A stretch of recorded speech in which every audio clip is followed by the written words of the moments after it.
Hier soir donc, soldats maliens et français sont parvenus à forcer les portes de Tombouctou. Après la reprise de la ville de Gao ce week-end, l'opération Serval de la France au Mali s'afficherait donc déjà comme une réussite. Le président de la République a d'ailleurs déclaré « Nous sommes en train de gagner cette bataille » et précise toutefois, quand je dis « nous », c'est l'armée malienne, ce sont les Africains soutenus par les Français. Mais justement, nos militaires peuvent-ils à eux seuls soutenir les Africains dans une lutte contre les milices djihadistes du Nord Mali? Au-delà du succès à afficher, la question est dans toutes les têtes. Avons-nous, au fond, réellement les moyens de cette guerre? On a de cesse de dire qu'il s'agit de plus d'une guerre asymétrique, d'une armée contre des groupes rebelles. D'ailleurs, on parle plutôt d'une intervention que d'une guerre. Bref, sommes-nous en train de vivre ce qu'on pourrait appeler encore un peu comme cela, de façon imprécise, une nouvelle forme de guerre? Et notre armée, du coup, y est-elle même adaptée? C'est d'ailleurs dans un contexte d'attente de présentation d'un nouveau livre blanc de la défense que nous nous trouvons. Alors, en pleine période de crise financière, économique, mais aussi engagé désormais dans un conflit depuis 15 jours. Voici l'occasion de nous demander aujourd'hui où en est notre armée. L'armée française est en danger, écrivez-vous Catherine Durandin dans votre livre publié chez François Bourin, Le déclin de l'armée française. Tandis que daté d'hier soir sur son blog de Marianne, Secret Défense, Jean Darcher, lui, écrit au Mali, la blitzkrieg de l'armée française, raid en profondeur, frappe de précision, opération aéroportée, la reconquête de la boucle du Mali témoigne d'un impressionnant savoir-faire. Jean-Dominique Mercier, bonjour. Bonjour. Catherine Durandin, bonjour. Bonjour. Bon, alors, armée française en danger ou au contraire impressionnant savoir-faire? Je pense qu'elle sait faire. Elle sait faire, mais pourra-t-elle faire beaucoup plus? Sans doute pas. Il y a peut-être plus un mal-être qu'un mal faire. Jean-Dominique Mercier. Moi, je suis très impressionné. Voilà, ça fait une trentaine d'années que je suis les affaires militaires. Et là, ce qui se passe depuis 18 jours est absolument étonnant. C'est-à-dire que c'est une opération compliquée, non pas parce que nous avons face à nous un ennemi particulièrement accrocheur. Il y a très très peu de combats en réalité. Mais parce que simplement, ça se passe très très loin, en plein cœur de l'Afrique, et qui plus est, d'abord il faut y aller, et qui plus est, une fois qu'on y est, les distances entre les lieux sont considérables. Entre Bamako et Tombouctou, dont on parle, il y a 700 km, c'est-à-dire c'est la distance entre Paris et Toulon. Et voilà où l'armée française est capable d'agir, et d'agir bien, rapidement, exactement selon les ordres que lui donne le président de la République. Honnêtement, je suis impressionné. Catherine Durandin. Moi aussi, je suis impressionnée. Je suis même ravie, étant donné ce qui a été vécu comme désolant entre 2001 et 2012 ou 2013 même en Afghanistan. Je crois que cette opération et ce moment, qui est très médiatisé aussi, on fait oublier d'autres choses, sont passionnants et impressionnants. Ça n'empêche pas que l'armée n'a pas le budget dont elle a besoin. Ça n'empêche pas que le livre blanc posera la question d'une programmation militaire pour laquelle il n'y a pas de réponse financière ni économique. Alors nous insisterons sur ce débat plutôt en seconde partie bien sûr avec vous et sur le constat que vous faites vous Catherine Durandin, effectivement alarmant sur ce déclin de l'armée française. Pour comprendre l'actualité tout de même dans cette première partie, on a dit notamment, la presse avait souligné, Jean-Dominique Mercier, la rapidité avec laquelle les forces françaises devaient progresser au Mali. Pourquoi faut-il, j'imagine que c'est une question de stratégie de base, mais enfin, pourquoi essayer d'aller au plus vite? On dit aussi qu'il faut éviter la saison des pluies qui commence à se déclencher d'ici 15 jours, 3 semaines. Oui, on a déjà vu d'ailleurs des images où il pleuvait au Mali. Ouais. Donc, non, il y a simplement, c'est l'opportunité. Ça s'est déclenché, ce n'était pas prévu cette opération, l'offensive des djihadistes. Elle était éventuellement prévue pour l'automne prochain. Quoi. Oui, donc les militaires avaient fait ce qu'ils font toujours, c'est-à-dire ils avaient fait des plans, ils programment des choses, mais il y a des bureaux entiers de militaires qui font ça tout le temps et c'est leur métier. Et donc, ça s'est déclenché il y a 18 jours, un vendredi, et entre le moment où le président de la République, François Hollande, dit, bon, écoutez, oui, effectivement, on ne peut pas laisser les choses se faire, il faut qu'on y aille, et le moment où le premier hélicoptère a ouvert le feu, il s'est passé 5 heures. On est rentré très très vite dans cette affaire. Et là, en 2 semaines, on a mis 3000 hommes au plein cœur de l'Afrique, tout seul, parce qu'il faut reconnaître que les Européens ne viennent pas beaucoup nous aider. Quant aux Africains, ils sont là pour être sur la photo pour l'instant. Voilà. Donc pourquoi on va vite? Parce que simplement, il y a eu 2 temps. Le premier temps, on a arrêté les djihadistes et ensuite les djihadistes se sont mis à reculer.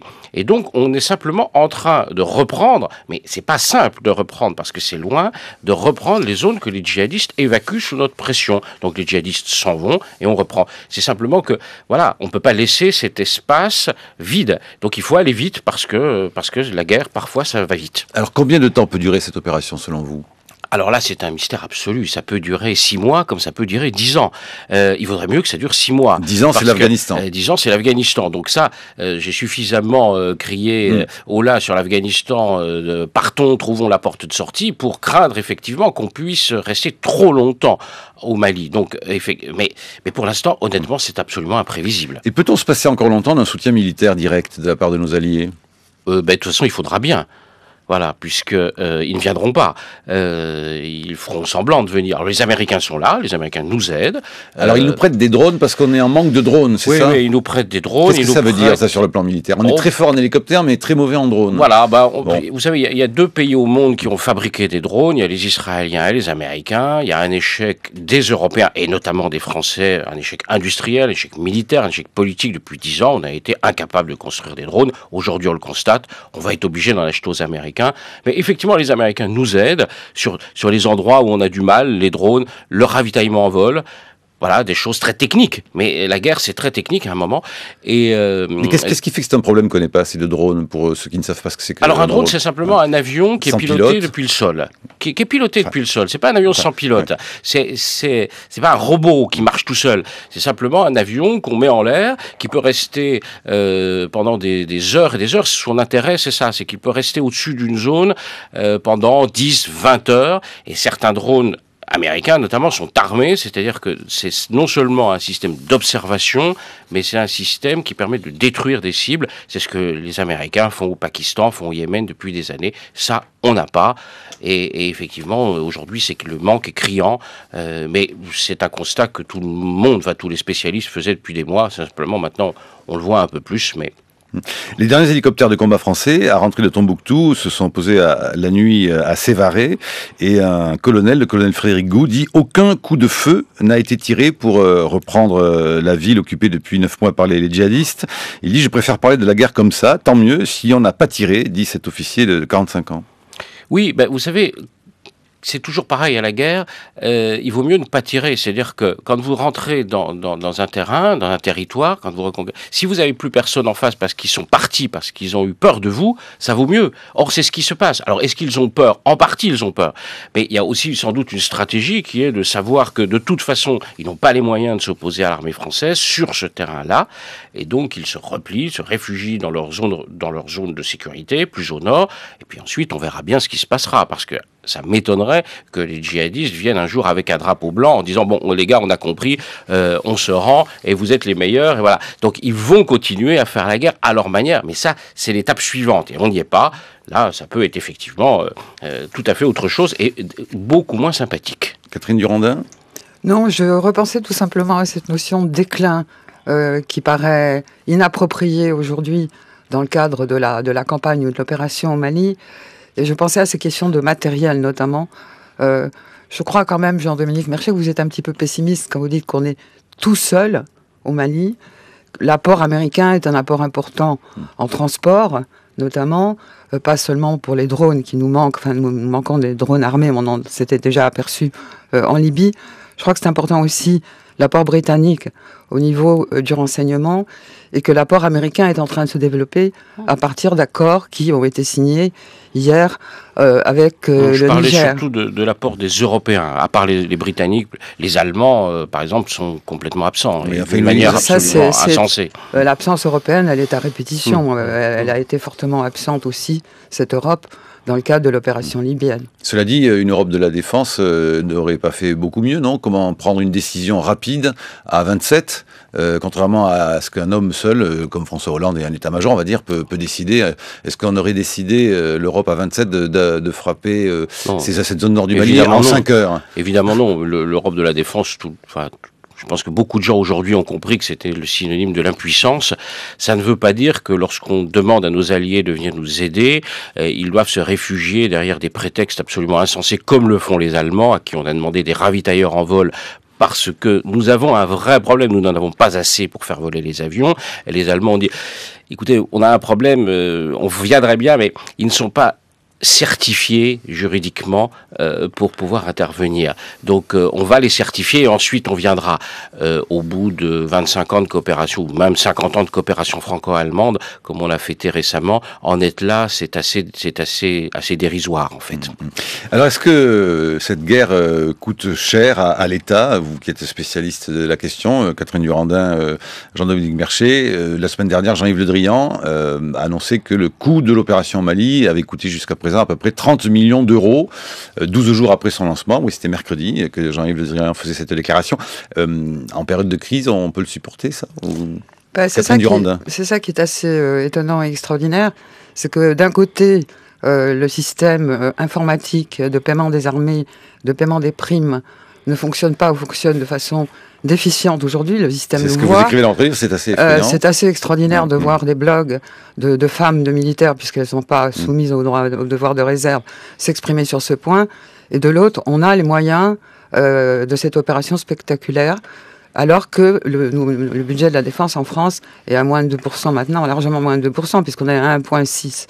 Donc, on reste un petit peu épaté par la distorsion entre le quotidien, je dirais, du budget des armées, du budget de la défense, et l'opération extraordinaire. Et là, pour répondre à la question que vous posiez à Jean-Dominique Merchet et qui répondait, j'abonde complètement dans son sens, oui, il faudrait que cette opération soit de courte durée. Jean-Dominique Merchet, sur le budget de l'État. Sur le coup, il faut rapporter ça aux proportions, c'est-à-dire que le budget de la défense par an, c'est en gros 30 milliards d'euros.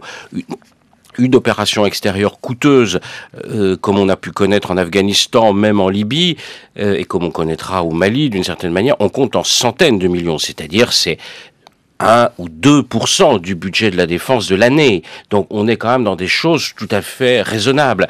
On n'est plus au XVIIe siècle, lorsque les armées du roi partaient à la guerre et tout d'un coup, le budget, la guerre coûtait 3 fois le budget, une année du budget de l'État. Là, on parle d'1 ou 2% du budget de la défense de l'année. Donc effectivement, c'est des choses qu'on arrive à gérer, et tous les budgétaires arrivent à gérer ça. Catherine Durandin ? Oui, je crois que ce qui est un petit peu dérangeant, c'est la notion de guerre. La France n'est pas en guerre. Certes, d'un point de vue politique, c'est intéressant d'avoir un président qui est un chef de guerre. Mais enfin, il y a 3000 hommes, je veux dire, c'est une opération. La France n'est pas en guerre, elle est en opération, une petite opération d'importance, avec 3000 hommes.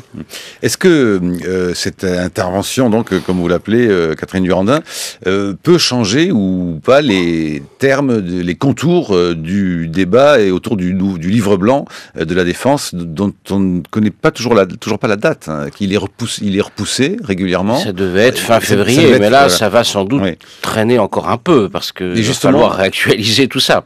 Oui, mais juste dans quel sens ? Vous savez, tous les lobbies, quels qu'ils soient, et Dieu sait si le monde militaire et le monde de la défense est un lieu de lobby. Chacun défend, et naturellement en plus, c'est pas une critique, chacun défend son bout de gras, chacun va expliquer, regardez comment les blindés sont importants, regardez comment les parachutistes sont importants, regardez comment les satellites sont importants, chacun va plaider en disant, regardez, le Mali démontre exactement qu'on a besoin de ce que je défends depuis 10 ans. Donc on va revoir ce jeu habituel. Est-ce qu'on va entendre dire que le Mali doit faire revenir ceux qui veulent couper dans le budget de la défense sur leur décision? C'est quelque chose qu'on entend. Je dirais que cette opération vient à point pour répondre aux alertes qu'on lançait aussi bien à la droite que la gauche, des militaires de type Henri Paris socialiste ou des militaires plus droite, comme le général Pinard-Legris, qui avait le même discours. 8h17, c'est l'heure de la chronique de Brice Couturier. Bonjour Brice. Bonjour Marc. Alors la Grande Muette à Faune ? Si vous voulez Marc, surtout il y a un grave inconvénient à être la Grande Muette, c'est qu'on ne vous entend pas. Pas de droit de grève, de manifester pour réclamer davantage de moyens, interdiction de bloquer les rues ou de participer en uniforme à des plateaux de télé, aucun pouvoir d'influence, aucun pouvoir de nuisance. Et pourtant, le malaise des militaires est devenu si profond qu'il commence à devenir perceptible. Alors, il y eut d'abord l'incroyable affaire Louvois. Louvois, c'est le logiciel destiné à calculer et à payer les soldes de l'armée de terre. Acheté à un bon prix à une société privée par le ministère de la Défense, il s'est avéré trop complexe ou bien on n'a pas su le faire fonctionner. Résultat, des dizaines de milliers de personnels, et tout particulièrement des militaires en opération, ont vu leurs soldes versés avec plusieurs semaines, voire plusieurs mois de retard. De très honorables sous-officiers ont été interdits bancaires. Un scandale qui a provoqué l'expression publique des épouses. Le groupe Un paquet de Gauloises en colère a vu le jour sur Facebook. Le ministre a admis que Louvois était, je cite, une machine un peu folle, et il a débloqué une enveloppe d'urgence de 30 millions d'euros pour éviter la ruine et l'opprobre à ses personnels. Il y eut ensuite l'affaire du dépyramidage. J'explique. Nicolas Sarkozy avait prévu la suppression de plusieurs dizaines de milliers de postes à la Défense entre 2009 et 2015 pour cause de rigueur budgétaire. Mais en bonne logique sarkozyste, les personnels devaient bénéficier de ces économies à travers une accélération des promotions. C'est ce qu'on appelle la pyramidisation. Par une annexe à sa lettre de cadrage budgétaire du 31 juillet dernier, le nouveau Premier ministre Jean-Marc Ayrault annonce, lui, la suppression des 30% d'avancement au choix au cours de l'année 2013. Les promotions sont donc partiellement bloquées. De même, le riche patrimoine immobilier de la Défense va être cédé, gracieusement, à la mairie de Paris pour y créer des logements sociaux. Il faut ajouter que le ministère de la Défense s'avère être l'un des plus mauvais payeurs de la République, ne réglant ses factures qu'après des délais qui peuvent dépasser une année entière, menaçant ainsi de faillite tout un tissu de PME qui vivent de ses commandes. Car l'essentiel est là. Notre outil de défense est-il adapté à la situation de la France et de l'Europe dans le monde ? Contrairement aux pronostics BA des années 90, nous ne sommes pas sortis de l'histoire. Les crises libyennes, maliennes, pour ne citer que les plus récentes, viennent nous rappeler que nous vivons dans un monde dangereux et qu'il a toutes les chances de le devenir davantage. Alors nos armées sont-elles capables d'y faire face ? Pour déployer nos troupes au Mali, nous avons dû demander aux Américains de mettre à notre disposition quelques-uns de leurs gros porteurs C-17. Dans un premier temps, et c'est une première, ils entendaient nous facturer ce service. Nous n'avons pas non plus d'avions ravitailleurs dignes de ce nom. Au Mali, comme en Libye, nous sommes restés également dépendants des moyens américains de renseignement. Nos armées ne disposent pas de drones d'observation équivalents au Global Hawk américain. Barack Obama ne fait pas mystère de sa volonté de faire pivoter la diplomatie américaine vers la Chine et l'Asie. Son pays étant sur la voie de l'indépendance énergétique, grâce au gaz de schiste et au pétrole de schiste, il sera de moins en moins enclin à protéger les gros pétroliers qui transitent par la mer Rouge. Il ne cache pas son exaspération face à des Européens incapables d'assurer la protection de leurs propres intérêts. Non seulement les budgets de la défense des 27 sont beaucoup trop faibles, à peine 1,5% du PIB en France, et c'est un des meilleurs avec la Grande-Bretagne, mais ils sont partout amputés en raison des politiques d'austérité. En outre, nous ne coopérons pas suffisamment entre nous. Pendant longtemps, nous avons réduit les formats de nos armées, ce qui nous a permis de maintenir le niveau des dépenses par soldat, mais nous arrivons à la limite de cette logique, comme le montre le rapport annuel European Defense Trends de 2012 du CSIS, un think tank américain spécialisé. La chronique de Brice Couturier sur franceculture.fr. Réactions, commentaires, des accords, adoubements. Catherine Durandin, Jean-Dominique Mercier. Catherine Durandin. Parfait accord. Surtout que vous avez commencé cette chronique avec l'affaire Louvois, qui est quand même désolante, dans la mesure où ça fait des mois que cette situation dure et qu'elle n'est pas récente. Alors on m'avait dit l'année dernière, un officier m'avait dit n'écrivez pas sur ce sujet puisque la question va être réglée. J'ai gardé les paragraphes en me disant qu'apparemment elle n'était pas réglée. Et je trouve ça assez honteux. Et je crois que ce traitement, ou ce maltraitement, non-traitement, fait partie, et explique une partie de la grogne et du malaise des armées aujourd'hui. Je voudrais vraiment me faire comprendre. Quand je dis déclin, je ne dis absolument pas déclin du code de l'honneur, de la formation, de l'image que l'armée a d'elle-même et veut donner d'elle-même. On a une grande armée, une grande tradition militaire. On a des écoles de stratèges. On a eu des gens remarquables pendant la période de la guerre froide, comme Lucien Poirier, par exemple, pour penser le nucléaire. Et on a aujourd'hui des gens comme Michel Goya ou comme Vincent Desportes qui pense la guérilla, la guerre contre-insurrectionnelle, à partir d'une tradition des années 1960. Donc là, il n'y a pas de déclin. À Saint-Cyr, il n'y a pas de déclin. Les propos, les écrits éthiques, notamment du général Bachelet, devraient être lus par tout le monde sur ce qu'est la guerre, ce qu'est la mort du soldat. Il n'y a pas de déclin, je dirais, non plus dans le style et dans les honneurs qui sont rendus.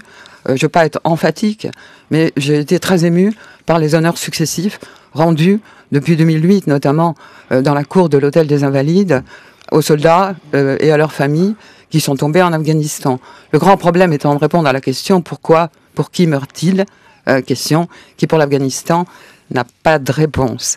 Alors, le déclin, c'est ce que vous avez dit, le déclin budgétaire, la déflation des effectifs, qui est drastique, le problème du vieillissement des matériels, qu'on avait déjà vérifié en Libye, qui se répète dans l'opération au Mali, et c'est tout l'honneur de l'armée d'être capable de travailler, je dirais, avec ce qu'elle a comme matériel et une certaine dépendance d'un soutien américain, notamment pour le transport ou pour les drones armés qui nous font défaut. Donc, il y a à la fois un courage et une armée qui est sans déclin dans une grande tradition militaire, et de l'autre, une situation qui est très alarmante. Je vois tout de même un sourcil puis deux se lever à vos propos, Catherine Durandin. Jean-Dominique Merchet. Non, je n'aime pas le mot déclin. Voilà, je ne pense pas que l'armée française soit en déclin. L'armée française se transforme parce que le monde se transforme. Il est vrai que les budgets ont été réduits et dans un monde qui arme, parce qu'il faut comprendre que le monde entier réarme aujourd'hui. Dans un monde qui réarme et un monde qui est dangereux, on le voit, il y a des guerres partout.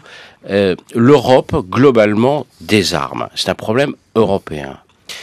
Il se trouve qu'au sein de cette Europe qui désarme, la France se tient avec les Britanniques. Peut-être même mieux que les Britanniques, même si on dépense un peu moins d'argent. On dépense un peu moins d'argent sans doute, mais on le dépense sans doute mieux qu'eux. Et donc quand on voit les résultats, on ne va pas faire le match entre la France et l'Angleterre, mais en tout cas, je pense qu'aujourd'hui, la première armée en Europe, c'est l'armée française. Elle est devant l'armée britannique. On fait des choses que les Britanniques ne sont pas capables de faire. Donc, c'est ça, le contexte général, c'est celui-là. Comment, dans ce contexte-là, comment interpréter justement ce que disait la Commission des Affaires étrangères au Sénat, Commission de la Défense et des Forces armées au Sénat, en rapport publié en juillet 2012.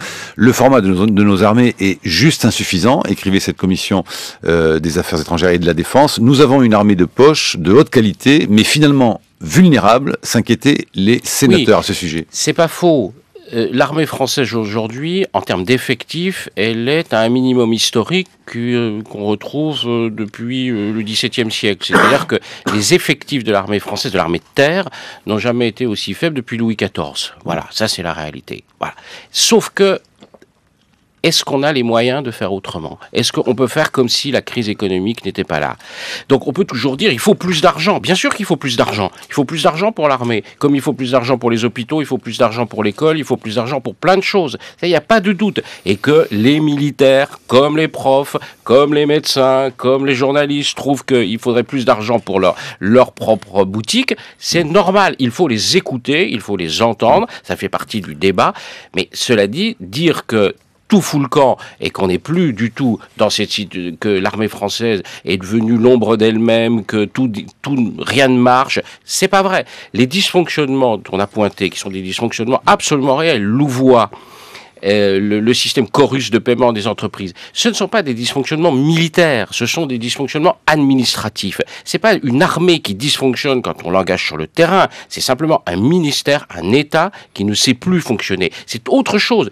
On n'arrive pas à payer les soldes des gens. C'est-à-dire que c'est un problème d'organisation des pouvoirs publics. C'est pas un problème de militaires qu'on envoie sur le terrain et qui savent pas faire voler des hélicoptères ou qui savent pas tirer avec des fusils de précision ou qui savent pas. Voilà, c'est pas la même chose. Il y a des problèmes effectivement dans notre pays. Mais ce serait complètement stupide de le nier. Brice Couturier. Alors, il faut savoir que l'affaire malienne, disent beaucoup de commentateurs, je sais pas si vous en serez d'accord, tombe à point nommé pour l'armée de terre. Parce que la leçon de l'aventure libyenne qu'on avait tirée, c'était qu'après tout, on pouvait se passer assez bien de troupes déployées au sol, puisqu'on pouvait faire la guerre depuis le ciel et puis laisser des forces amies, alliées, régler les affaires sur le terrain. On le voit au Mali, ce n'est pas le cas. On a déployé des forces terrestres importantes, on en déploie davantage et c'est comme ça qu'on obtient la décision. Il faut savoir que ce mois-ci, février, c'est le mois décisif pour les armées, puisqu'à la fin de ce mois doit être remis le livre blanc de la défense. Ce livre blanc est attendu, c'est celui qui va mettre en œuvre la loi de programmation militaire. La date a déjà été reportée. La date a été reportée, mais enfin... Ah bon, je savais pas, excusez-moi Marc. Donc c'était très important parce que ce livre blanc, d'après ce qu'on en sait, d'après les fuites, il prévoyait un rétrécissement encore assez massif des forces terrestres au bénéfice de l'armée de l'air et de la marine. Les soldats de l'armée de terre aujourd'hui sont ravis de ce qui se passe au Mali parce que ça prouve qu'ils sont non seulement nécessaires, mais que leurs matériels sont effectivement obsolètes puisqu'on est allé chercher encore une fois les Américains pour transporter nos troupes, et encore, alors Zaki Laïdi me faisait remarquer récemment par un mail que c'est une première dans la relation transatlantique, qu'on n'a jamais vu ça entre alliés de l'OTAN, que les Américains entendent nous faire payer la location de leurs avions gros porteurs. Ils ont pas annulé depuis Oui, Hollande, il y a eu un coup de fil violent, je peux vous dire, parce que j'en ai eu des échos de Hollande vendredi soir à Obama, lui disant que c'était inadmissible et qu'il n'accepterait pas. Mais enfin, dans un premier temps, jusqu'à vendredi matin, il était question de nous faire payer la location des gros porteurs américains. Alors, Catherine Durandin et Jean-Dominique Mercier. Catherine Durandin. Bon, cette affaire, effectivement, est blessante, mais le paiement a été annulé et je crois que maintenant, nous sommes transportés sans payer la location. Sur le livre blanc, oui, l'affaire malienne va sans doute amener à une reconceptualisation de la distribution des forces, peut-être. Je crois que l'important, c'était aussi la question de la place du nucléaire et comment traiter la place du nucléaire, qui fait partie donc de la réflexion du livre blanc. Il fait partie aussi de la réflexion du livre blanc le problème du rapport de la France et de l'OTAN, dans la mesure où Hubert Védrine, qui a été l'expert chargé de cette partie de réflexion et d'expertise, et qui a déjà rendu son papier, en quelque sorte, sa copie, était en 2009, au moment où nous avons réintégré toutes les structures militaires de l'OTAN, opposé à ce retour. Et je ne m'attendais pas personnellement à un papier aussi modéré et aussi classique, aussi traditionnel, je dirais dans la ligne de 2009, de la part de Hubert Védrine, ne remettant pas en cause, tout en parlant d'une vigilance. Non, mais il s'en explique. Quand on oui, lit le rapport, il dit qu'il faut être revenir en arrière, vigilant, mais qu'il n'y a pas de retour en arrière, et que l'alliance doit fonctionner, etc. Et d'ailleurs, en dépit de cette volonté passagère de Obama de faire payer la location des transporteurs, les relations transatlantiques sont bonnes. Jean-Dominique Mercier. Alors, sur le livre blanc, il faut savoir qu'il y a une guerre que les militaires adorent faire, c'est la guerre des boutons, ce qu'on appelle la guerre des boutons. C'est la guerre entre eux. C'est-à-dire que les terriens trouvent que les marins ne servent à rien, les aviateurs trouvent que les terriens sont des pousse-cailloux, et les marins trouvent que les aviateurs sont pas très bien élevés. Voilà, pour aller vite. Donc ça, c'est... Voilà. Alors, c'est vrai, quand on lit le livre de Catherine, on sent l'expression de l'armée de terre. Voilà, c'est l'armée de terre qui s'exprime beaucoup. Les généraux de l'armée de terre qui trouvent quand même le nucléaire, c'est un truc horrible parce que d'abord parce que l'armée de terre n'a pas le nucléaire, c'est une affaire de marins et d'aviateurs et que ça coûte horriblement cher et on peut pas s'en servir. Alors ça, c'est un gros problème. Les hélicoptères et les chars, ça c'est génial parce qu'on peut s'en servir, mais le nucléaire, c'est un truc, on n'y a pas accès. C'est une arme politique, c'est l'arme qui préserve la paix, c'est l'arme qui empêche de faire la guerre, donc c'est pas une bonne arme pour les militaires de l'armée de terre. Donc ça, c'est voilà, il y a deux forces dans notre pays qui sont violemment hostiles à l'arme nucléaire. Il y a les écologistes et il y a l'armée de terre. Donc on les sent s'exprimer dans votre livre, donc c'est amusant de le lire. Mais soyons sérieux. Je dis pas que votre livre n'est pas sérieux, mais dans votre, je m'adresse plutôt aux gens qui soutiennent ces thèses, aux généraux un peu qu'on entend souvent dire ça. Un peu nostalgique, peut-être. Oui, mais ils étaient déjà comme ça au temps du général de Gaulle qui leur avait dit, écoutez les gars, dans les années 30, je voulais des chars, vous m'avez expliqué qu'il fallait pas de chars, maintenant je vous explique qu'il faut du nucléaire, vous m'expliquez qu'il faut des chars. Voilà. Donc aujourd'hui, on en est toujours un peu dans cette affaire. Non, sur le nucléaire, François Hollande à la grande surprise de beaucoup de gens, avant même le début de sa campagne, alors qu'il était tout au début, il a fait un texte absolument fondamental en disant « Nous ne toucherons pas à l'armement nucléaire ». Pourquoi on ne touchera pas à l'armement nucléaire ? Parce que c'est la sécurité, c'est l'assurance vie de notre pays. Voilà. Et ça, il a verrouillé les choses dès le départ. Il y a un consensus, et il y a un large consensus politique entre la droite et la gauche sur ces questions, comme il y a aujourd'hui un consensus sur l'OTAN. On ne touchera pas à notre relation avec l'OTAN, on ne touchera pas à la relation avec le nucléaire. C'est dans ce cadre que s'écrit le livre blanc. La parole est à l'armée de terre, Catherine Durandin. L'armée de terre. Oui, je voudrais quand même corriger, pas avoir l'air d'une rigolote quand je m'exprime. C'est vrai que j'ai beaucoup écouté des généraux et des officiers de l'armée de terre. Bon, c'est vrai aussi que c'était ceux que je fréquentais le plus lorsque je travaillais comme consultante au ministère de la Défense. Mais ces gens de l'armée de terre ne sont pas aussi caricaturaux que vous le dites, Jean-Dominique Merchet, dans la mesure où, par exemple, quelqu'un comme Henri Paris est un homme du nucléaire et a beaucoup écrit sur le nucléaire, et notamment aussi sur le nucléaire soviétique. Maintenant, puisqu'on parle des armées et de la déflation des effectifs, il y a un problème qui m'a été très souvent présenté, et qui a été évoqué notamment par des officiers de la DRH de l'armée de terre, c'est le problème du recrutement. Et le problème de la fidélisation des jeunes engagés qui en prennent pour 5 ans et renouvellent rarement leur contrat. C'est-à-dire qu'il y a une sorte de décalage entre la réalité de leur vécu comme militaire et leurs aspirations de jeunes. Le jour de la sortie de votre livre, jeudi 17 janvier, Catherine Durandin, l'armée de terre française a lancé sa 8e campagne de recrutement avec pour objectif d'enrôler 10 000 jeunes en 2013. Et c'était 5 jours après le début de la guerre au Mali. Bon, cette guerre va peut-être jouer comme atteignable. Oui, bien sûr, puisque les recrutements se font à peu près sans problème. Alors, c'est assez amusant d'observer ce que veulent faire les jeunes dans l'armée de terre.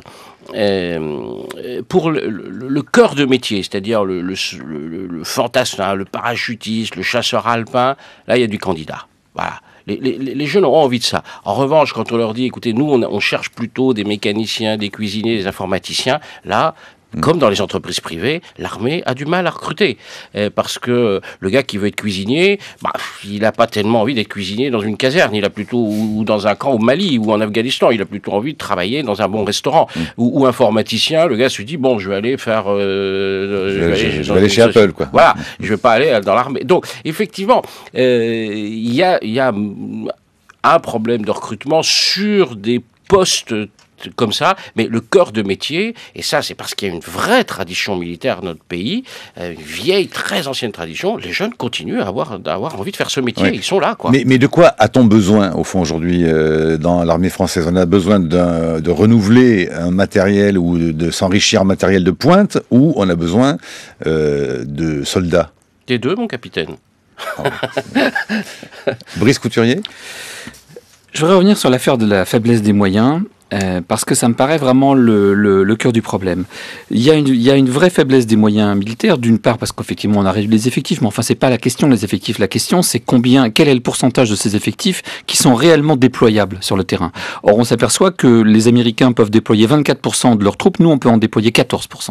Donc c'est assez ridicule. À la limite, il vaudrait mieux avoir encore moins de soldats, mais qui soient plus faciles à envoyer sur des théâtres d'opération. Je voudrais revenir sur la dimension européenne de l'affaire. On a vu dans cette affaire malienne en particulier que nous étions seuls. Il y a eu un très bon papier de Zeki Laïdi là-dessus. Nous étions seuls. Pourquoi étions-nous seuls ? Nos amis européens nous ont dit que c'était très bien. Les Anglais nous ont donné des petits moyens limités. Les autres ont dit que c'était très bien. Merci beaucoup qu'on faisait le boulot, mais qui resterait chez eux. Carl Bildt, qui est en ce moment le ministre des Affaires étrangères suédois, a dit quelque chose que je trouve assez remarquable. Il a dit en 1940, le monde était dominé par l'Europe. Aujourd'hui, l'Europe est dominée par le monde. Toujours Zeki Laïdi, pour continuer, a fait un papier sur le site Project Syndicate où il dit l'Europe a misé sur le soft power, les Américains sur le hard power. On connaît la vieille nous sommes de Mars et ils sont de Mars et nous sommes de Vénus. Et Zeki Laïdi terminait son papier en disant si l'Europe veut continuer à exister, il faut qu'elle mise à la fois sur le soft et sur le hard power. D'où j'en reviens à ce rapport du CSIS américain qui dit que si les Européens veulent continuer à exister simplement sur le plan militaire, il faut qu'ils coordonnent leurs moyens, il faut qu'ils favorisent l'interopérabilité entre les systèmes d'armement, il faut surtout qu'ils décloisonnent leur marché des armements, car quand on regarde de près, on s'aperçoit qu'en réalité, chaque armée fonctionne à partir de son marché national, ce qui occasionne des coûts supplémentaires extravagants. Je pense que face à la faiblesse des armées en Europe, à part effectivement, vous avez raison, les Britanniques et les Français qui sont les seuls un petit peu encore sérieux et pris au sérieux, si nous voulons continuer à exister sur le plan de la défense, il faut une meilleure coopération entre les armées européennes, il faut créer des complémentarités et il faut uniformiser nos systèmes d'armement et d'équipement, sinon nous sommes vraiment perdus. Catherine Durandin ou Jean-Dominique Mercier? Je crois qu'effectivement, nous sommes véritablement perdus, dans la mesure où le « il faut » est du wishful thinking. Et dernièrement, j'écoutais le général Cotte, Jean Cotte, lors d'un dîner-débat sur le thème « L'Europe de la défense est dans le coma ». Or, il y a un an, je l'avais entendu et invité au Langso dans mon institut, et il était encore en train de se battre pour la construction de l'Europe de la défense. Un an après, il nous parle de coma et il ne nous dit pas si l'Europe de la défense sortira de ce coma. Donc la situation est tragique et c'est pour cela, dans cet état des lieux, que je me sens très atlantiste, par défaut d'Europe. Par oui, contre, mais les Américains ne sont plus là. Le signal, vous savez, le signal Obama demandant qu'on paye les transports, ça veut dire quelque chose. C'est un symbole. C'est une façon de dire maintenant prenez-vous en charge. Nous ne sommes plus là. Nous avons pivoté vers l'Asie. Même le Moyen-Orient, ça pourrait être votre domaine si les affaires entre l'Iran et Israël se gâtent, ce qui est très possible dans l'année qui vient. Qui nous dit que les Iraniens ne vont pas bloquer le détroit d'Ormuz, comme ils avaient déjà dit qu'ils allaient le faire, et qui nous dit que les Américains vont aller dégager les circulations des pétroles, dans la mesure où ce n'est plus leur affaire, c'est le nôtre. Est-ce que nous en avons les moyens, par exemple, d'aller ce que les Américains ont fait l'année dernière en envoyant deux porte-avions dans la région pour expliquer aux Iraniens qu'il était hors de question de bloquer le détroit d'Ormuz? Est-ce que nous avons les moyens, nous, Européens, de faire ce genre de manifestation? Je crois que vous êtes Catherine Durandin. un tout petit peu trop radical quand vous dites les Américains ne sont plus là. En Afrique, ils ont un commandement. Avec l'Algérie, ils ont eu une diplomatie. Hillary Clinton s'est rendue à plusieurs reprises en Alger. Aujourd'hui, ils ont un dialogue avec l'Algérie. Les accords qui sont en train de passer avec le Niger et l'installation de forces spéciales sont importants. Les Américains sont présents aussi à Djibouti. Je dirais qu'ils ne parlent pas autant que nous. Bon, mais ils ne sont pas engagés de la même manière. Mais au Mali, on ne les a pas vus. Mais qu'ils sont là.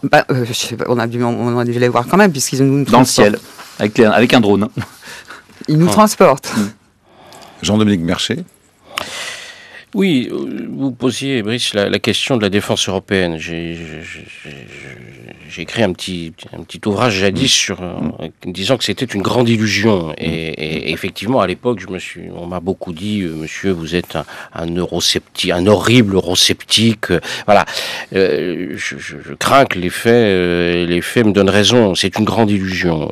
C'est une grande illusion parce que c'est une grande illusion politique. C'est pas un problème technique, c'est pas un problème militaire, c'est pas un problème industriel même. On peut examiner tout ça. Il n'y a pas de volonté politique. Il y a une volonté française, incontestablement. Il y a une volonté britannique de continuer à exister. Mais il n'y a pas de volonté allemande, par exemple. Il n'y a pas de volonté italienne. Il n'y a pas de volonté espagnole. Il y a un peu d'argent. Les Allemands mettent un peu d'argent. Ils mettent moins d'argent que nous. Un peu moins. Ils mettent moins d'argent que nous. Or, ils sont plus riches que nous. Et puis, ils ont des blocages historiques qui se comprennent. Mais il n'y a pas de volonté de faire. Or, c'est l'échelon politique.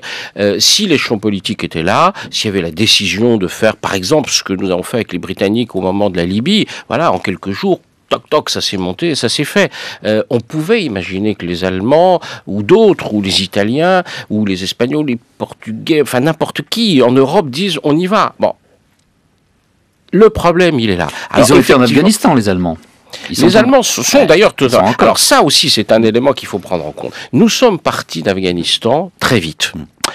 Nous sommes partis d'Afghanistan très vite. Ce n'est pas là, c'est une décision d'abord de Nicolas Sarkozy, puis renforcée, aggravée d'une certaine manière par François Hollande, qui a décidé d'accélérer d'une année supplémentaire la décision de Nicolas Sarkozy de partir plus vite. Et nos alliés, notamment américains, nous le font un peu payer. Voilà. Le problème, il est là. Alors, effectivement, Ils ont été en Afghanistan, les Allemands. ils ont été en Afghanistan très vite. Nous sommes partis d'Afghanistan très vite. Nous sommes partis d'Afghanistan très vite. Puis renforcés, aggravés d'une certaine manière par François Hollande, qui a décidé d'accélérer d'une année supplémentaire la décision de Nicolas Sarkozy de partir plus vite. Et nos alliés, notamment américains, nous le font un peu payer. ils nous le font un peu payer. Ils nous disent, attendez, vous êtes gentils les gars, mais vous vous tirez d'Afghanistan et après vous nous dites, vous venez pleurer en disant, au Mali, venez nous aider. Donc ils nous font un peu payer ça, gentiment. Ils nous ont envoyé une facture absolument débile de 50 000 euros par heure de vol, c'est plus cher de le louer. Voilà, tout le monde, enfin, il a fallu un coup de téléphone pour régler l'affaire. Donc on est dans cette espèce de jeu un peu, voilà. Mais vous ne croyez pas à un dégagement américain? Alors, un désengagement américain? Si, bien sûr. Les Américains, il y a peut-être même, on rentre peut-être même dans une nouvelle période. En tout cas, il y a une tentation de désengagement américain. Est-ce qu'ils pourront y arriver? C'est-à-dire que la prochaine grande crise, vous évoquez par exemple une crise en Iran, dans le Golfe, les Américains ne pourront pas ne pas y être. Voilà, ils seront attirés dans cette crise comme nous venons d'être attirés dans la crise malienne. Au fond, contre notre gré. Nous, on n'avait pas vraiment envie d'y aller dans ces crises. C'est pas vrai. On rêve pas d'aller guerroyer en Afrique. C'est des trucs dont ça fait 20 ans depuis le Rwanda qu'on essaie de se libérer des crises africaines en se disant, écoutez, nous, on veut pas y aller. On va mettre les Africains, on va aider les Africains pour y aller. Et puis surtout, on n'ira pas tout seul, on ira avec les Européens. On n'y arrive pas à le faire. Donc, les Américains seront comme nous. S'il y a une grosse crise, ils seront plongés dedans et on sera avec eux. Comme nous allons bientôt arriver au bout de l'émission, je lisais sur votre blog, sur Marianne, Secret Défense, Jean-Dominique Merchet, que au fond, la guerre aujourd'hui n'est plus la continuation de la politique par d'autres moyens, qu'elle est devenue la poursuite de la justice par d'autres moyens. Est-ce que c'est comme cela qu'il faut entendre, au fond, ce que l'on appelle les nouvelles formes de guerre aujourd'hui, indépendamment aussi de la question des cyberguerres et du cyberterrorisme? Oui, ça c'est une dérive quasiment philosophique, c'est-à-dire qu'avant on faisait la guerre contre un ennemi qu'on respectait. Avec lequel on pouvait, on se massacrait sur le champ de bataille à coups de hache sur la tête, mais enfin, et on considérait que c'était un égal et qu'on pouvait négocier, qu'on pouvait faire la paix avec lui. Aujourd'hui, on fait la guerre contre des criminels. On criminalise l'ennemi. Alors effectivement, c'est une tendance historique lourde, et donc on va arrêter les gens et on va pas dire bon, on va faire la paix avec vous, on va les envoyer devant un tribunal pénal international. On a changé de logique et c'est plus une logique policière. Quand je dis judiciaire, c'est ça. Et donc, c'est une évolution de fond qui n'est pas forcément bonne. Parce qu'elle empêche la paix à un moment. Elle empêche la réconciliation. Oui, est-ce qu'il existe de nouvelles stratégies militaires par rapport justement à ces nouvelles formes de guerre, en l'occurrence? Catherine Durandin. Je crois qu'on est au contraire retourné, et là je suis des formules de Michel Goya, on est retourné vers des formes traditionnelles. C'est-à-dire au Mali notamment, de guerre au sol, de guerre contre des réseaux, de guerre contre-insurrectionnelle, qui ont été des formes de guerre connues en Algérie notamment, avec des stratèges français, passés ensuite aux États-Unis, qui se sont exprimés sur ce sujet et qui ont été repris en Afghanistan par les Américains, par le général Petraeus. Mais j'espère qu'on n'ira pas tellement dans ce sens parce que ça s'est quand même très mal fini en Algérie. Voilà, l'armée française s'est brisée en Algérie. Elle a cru qu'elle gagnait la guerre et elle a tellement cru qu'elle gagnait la guerre qu'elle a essayé d'en convaincre le pouvoir politique en faisant un putsch et en faisant l'OAS. Donc ce modèle de contre-insurrection est tragique dans ce résultat politique et donc j'espère que effectivement la tentation est là, effectivement, on l'entend beaucoup, mais je mets un peu en garde contre ces évolutions. Catherine Durandin, quand vous avez eu l'idée de ce livre en tête, le déclin de l'armée française, dont on comprend que vous ne mettez pas en cause les questions d'honneur, de courage, est-ce qu'il y avait tout de même une manière, et vous l'abordez dans le livre, de dire qu'il y a une sorte de désintérêt tout de même assez grand, presque une déconsidération, enfin en tout cas une défiance assez grande de la société, toujours vis-à-vis de son armée? J'emploierais pas le mot défiance. Je ne crois pas à cette défiance. Non, un désintérêt? Une indifférence et un désintérêt. Peut-être parce que l'Afghanistan n'était pas notre affaire en priorité et que c'est une guerre qui a duré, qui a traîné. Elle est devenue notre affaire à partir de 2008, au moment où nous avons perdu plusieurs hommes à la fois dans la vallée de la Kapisa et où il y a eu ces cérémonies de funérailles nationales avec un sursaut émotionnel. Mais si j'ai voulu ce livre, c'est une réflexion sur l'identité française et sur le rapport entre la République et ses soldats depuis la fin ou la suspension du service national. C'est un livre c'est qui un dépasse... véritable tournant, c'est là que les choses... la fin du service national. Si vous voulez, c'est un livre qui, pour moi, dépasse la question militaire. C'est pas un livre d'études militaires, c'est un livre sur l'identité, la République, la nation, à partir de la réflexion sur la place de l'armée et comment l'armée se vit mal, ou se vit au service d'une cause qui est et demeure une cause nationale. Brice Couturier, un dernier mot. Je vous promets d'être très court, Marc. Non seulement je recommande donc le livre de Catherine Durandin et je recommande le site Secret Défense qui est bien connu de tous ceux qui s'intéressent aux questions militaires animé par Jean-Dominique Merchet, mais je recommande aussi un article qui a été extraordinairement commenté. Dès qu'on travaille sur ces questions militaires, on tombe inévitablement dessus, mais si vous ne le connaissez pas, je vous en donne l'adresse. Il y a un journaliste du Nouvel Économiste qui a publié un article qui s'appelle Georges-Henri Brisset-Desvallons. L'article est long, il est très documenté, il s'appelle Armée française, la ruine en héritage. Vous voyez le titre, la ruine en héritage, point d'interrogation. C'est un article qui a été terriblement commenté par tous ceux qui s'expriment sur les questions militaires.